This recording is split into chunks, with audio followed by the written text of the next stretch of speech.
উৎপাদন করবেন, একদম বীজ থেকে চারা কীভাবে উৎপাদন করবেন সেইগুলো আজকে আপনাদেরকে দেখাবো স্টেপ বাই স্টেপ। দর্শক বন্ধুরা, আশা করব পুরো ভিডিও জুড়ে আমাদের সাথেই থাকবেন। দর্শক, আমরা 1 ঘন্টা রোদে এই বীজটা দিয়েছিলাম যাতে জার্মিনেশনটা ভালো হয়। এই কারণে 1 ঘন্টা রোদে দিয়ে তারপরে আমরা ছায়াতে রাখছি প্রায় 1-1.5 ঘন্টা। এখন ঠান্ডা হয়ে গেছে। এখন আমরা দর্শক এটা পানির ভিতরে 24 ঘন্টা ভিজায় রাখবো। আর এই ভিজানোর সময় অবশ্যই আপনাদেরকে খেয়াল রাখতে হবে, প্রথমে আমরা 5 মিনিট ছত্রাকনাশক এই 24 ঘন্টা রাখার আগে 2 গ্রাম পার লিটার পানিতে আমরা এই যে নুইন, আপনার কার্বেন্ডাজিম গ্রুপের ছত্রাকনাশক আপনি দেখতে পাচ্ছেন, এই নুইন দিয়ে আমরা এই বীজটা প্রথমে 5 মিনিট ভিজায় রাখবো। তারপরে ভিজায় রেখে ওইটা পরিষ্কার করে আমরা 24 ঘন্টা পানিতে ভিজায় রাখবো। দর্শক, আমরা এখন প্রথমে 2 গ্রাম পরিমাণ এই নুইন পাউডার দিয়ে দিচ্ছি ছত্রাকনাশক। এটা যদি দেন তাহলে বীজবাহিত যদি কোনো ধরনের রোগ থাকে তাহলে এই রোগ থেকে আপনারা রক্ষা পাবেন। আমরা এখন পানি দিয়ে দেবো। এটা দর্শক, এই যে এখানে আমাদের 1 লিটার মতো পানি লাগবে। আমরা 1 লিটার মতো পানি দিয়ে দিতেছি।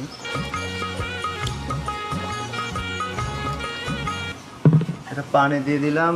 আমাদের পানি দেওয়ার কারণে এইতে অলরেডি হয়ে গেছে, আপনি দেখতে পাচ্ছেন সাদা হয়ে গেছে পানিটা, একদম দুধের মতো সাদা হয়ে গেছে। এখন আমরা এই বীজগুলো এখানে সমস্ত বীজ দিয়ে দেব।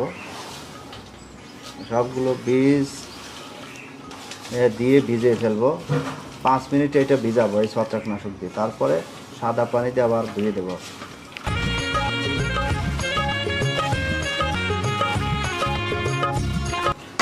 এইভাবে সুন্দর করে সবগুলো বীজ যাতে ভেজে এরকম 5 মিনিট ভিজায় রাখবো আমরা এই বীজগুলো, এরকমভাবে একটু নাড়াচাড়া করে দিয়ে রেখে দেবো।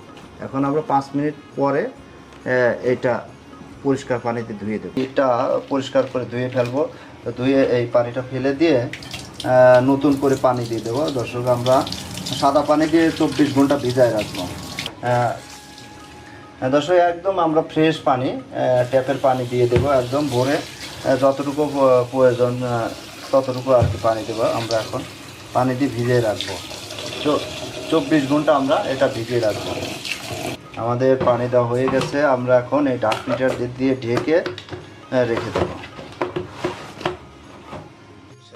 দর্শক, আমরা এই পানিতে ভিজিয়ে রাখছিলাম 24 ঘন্টা। 24 ঘন্টা ভিজিয়ে রাখার পরে এটা আমরা নিঙড় দিয়ে পানিটা ঝরিয়ে নিয়েছি। ঝরিয়ে নিয়ে এই ন্যাকড়াটা ভিজিয়ে দিয়েছি।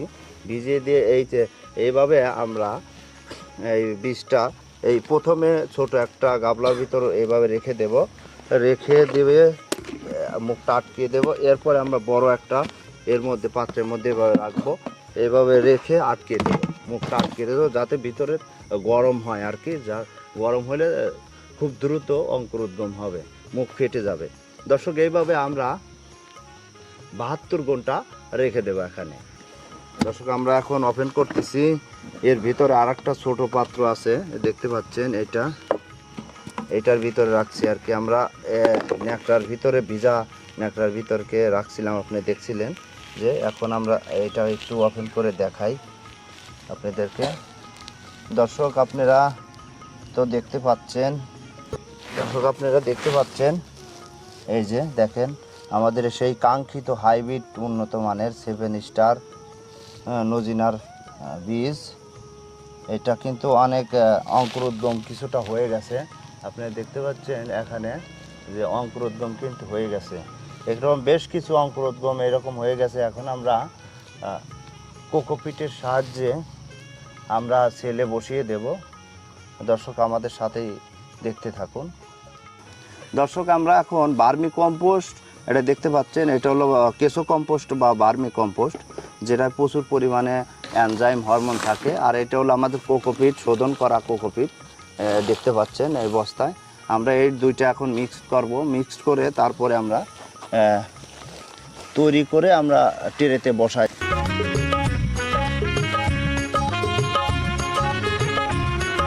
এরপরে আবার উপরে আপনার কোকোপিট দিয়ে আপনি ঢেকে দিতে হবে। এভাবে খুব সাবধানতার সাথে আপনি এভাবে একটু কোকোপিটগুলো দিয়ে হালকা টাইট করে দিতে হবে,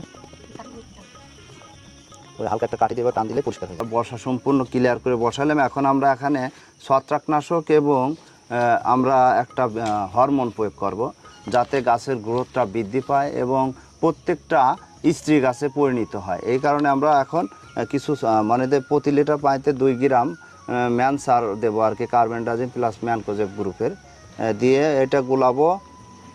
আর পাশাপাশি একটা হরমোন দেব আমরা এর ভিতর দর্শক, আর একটু আমরা হরমোন দেব হালকা পরিমাণে।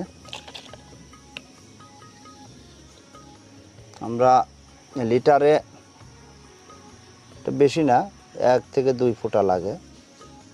এই ছত্রাকনাশক আর হরমোনটা সুন্দরভাবে মিক্স করে নেব, পানির সাথে মিক্সড করে তারপরে আমরা স্প্রে করব।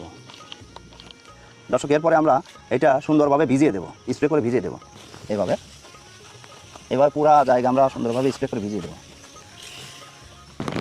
এরপরে দর্শক আমরা এই পলিথিন দিয়ে ভালো করে ঢেকে দেব, যাতে আলো বাতাস প্রবেশ করতে না পারে।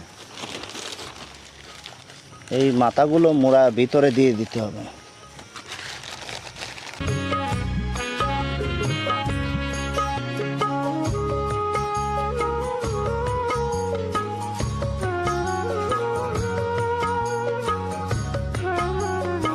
দর্শক আমাদের এই টেরেতে এই চারাগুলোর এখন বয়স 20 দিন হয়ে গেছে, আমরা টেরেতে রাখছিলাম।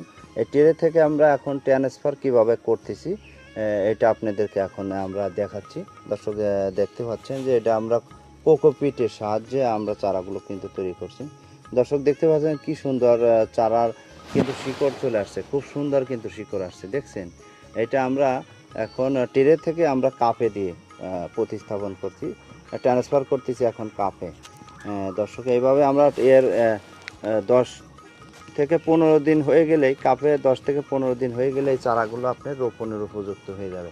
দেখতে পাচ্ছেন চারাগুলো কিন্তু সাইজ অনেক বড় হয়ে গেছে, কিন্তু আমরা এই চারাগুলো এখন আমরা একটু গ্রোথ আনবো। এটা হরমোন প্রয়োগ করবো এবং বিভিন্ন মেডিসিন প্রয়োগ করে চারাটা গ্রোথ আনবো।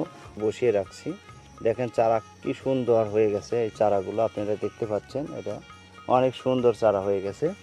আপনারা দর্শক দেখতে পাচ্ছেন, দেখেন এখানে আমরা অনেক চারা উৎপাদন করছি। এটা হলো 3 স্টার, এটা হাইব্রিড 12 মাসি। এটা হলো 12 মাসি এবং 12 মাস ফল দেবে এটা।